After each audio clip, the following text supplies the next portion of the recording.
Hello, আসসালামু আলাইকুম ওয়া রাহমাতুল্লাহি ওয়া বারাকাতু। আমি তারেক রহমান বলতেছিলাম। তারেক রহমান স্পিকিং। কে বলছেন আপনি? দয়া করে পরিচয় দিয়ে তারপর কথা বলুন। হ্যালো, হ্যালো, কে বলছেন? চিনলাম না তো আপনাকে। হ্যালো। হ্যালো, ওয়ালাইকুম আসসালাম ওরহমাতুল্লাহি ওবারাকাতু। আমি সজীব ওয়াজেদ জয়। আমার মা ডিসেম্বর মাসে দেশে যাচ্ছে এবং দেশে গিয়েই আমার মা পদবি নেবে ইনশাআল্লাহ। ও পদ কারো হবে না। তোমার মা আর তুমি দুজনই দেশে আসো। তোমাদের জন্য ফুলের মালা রেডি করে রেখেছে জনগণ। জনগণ আতঙ্কে বসে আছে।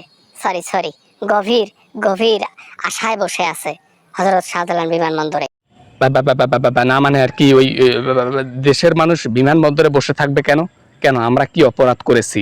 আমরা কি দেশের মধ্যে থেকে কোনো কিছু করি নাই, উন্নয়ন করি নাই যে আমাকে ধরবে? তোমরা দেশে থাইকা অর্থ লুটপাট করেছো, তোমরা দেশে থাইকা গণহত্যা করেছো, তোমরা দেশে থাইকা দুর্নীতি করেছো, দেশকে ঋণে ফেলাইছো। এরকম অসংখ্য অপরাধ রয়েছে তোমাদের নামে। ইনশাআল্লাহ সবকিছুর বিচার হবে তারেক থাকতে। তারেক রহমান আমার কিচ্ছু করতে পারবে না, আমার মাকে ছুতে পারবে না, আমার মায়ের সাথে কিচ্ছু করতে পারবে না। আমি কথা দিলাম, একদিনে দেশ আমি শাসন করব, সজীব ওয়াজেদ জয়। তখন দেখবা দেশের মানুষ আমাকে সেলুট জানাচ্ছে আমার কাজে। যে কিনা ভাষণ দিতে 10 বার তোতলায়, সে কিনা করবে দেশ শাসন। কথাটা শুনতেও হাস্যকর। আসলেই হাসলাম, কি আর বলার। আচ্ছা ঠিক আছে, তুমি তাড়াতাড়ি আসো। দেশের মানুষ তোমাকে দেখবে সরকার হিসেবে। আসো আসো আসো। আপনাকে বলে যাব না, আমি যখন যাব, আমার যখন সময় হবে আমি তখন যাব, তার আগে যাব না। আপনি আপনি আপনি যতই বলেন না কেন আমাদেরকে ধরে শাস্তি দেবেন, কখনোই সম্ভব না। আমরা আওয়ামী লীগ করি, আওয়ামী লীগকে টাচ করা সম্ভব না।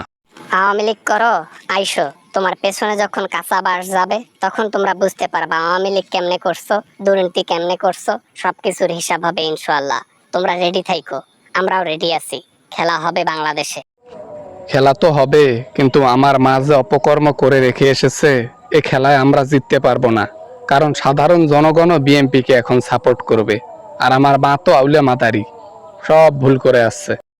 দেখো, তোমরা যখন দেশে আসবা কি হবে আমি তোমাকে আগে বলে দেই। জনগণ তোমাদেরকে ঘেরাও করবে। কথার কথা আমরা প্রশাসন দিয়ে ধরার ট্রাই করব। যদি না খামরাহি, মানে যদি আমরা না পারি, তাহলে জনগণ পাক্কা ধরবে। না না না না না, প্রশাসনের হাতেই যেতে হবে।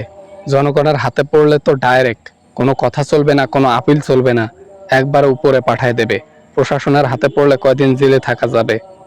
এখানেও কষ্ট, ওখানেও কষ্ট। জনগণের হাতে পড়লে মৃত্যু, প্রশাসনের হাতে পড়লেও মৃত্যু। যেদিকে যাও খালি মৃত্যু। আওয়ামী লীগের মৃত্যু ছাড়া বাঁচার কোনো আর অপশন নাই।